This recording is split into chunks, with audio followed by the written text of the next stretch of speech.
If you're writing copy pretty much on anything, whether it be blog post, sales page, video sales letter, ad, whatever, there's a test you can do to just see how good your copy is.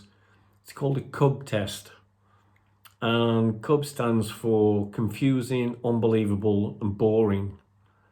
And the bottom line is, if your copy is any one of those three, confusing, unbelievable, or boring, you need to go back and start again. If it confuses people, they'll just go away from it straight away to whatever's next. If it's unbelievable, if you're making all sorts of claims, but you've got nothing that stacks up to back them up, that's it. And if it's boring, well, speak for itself.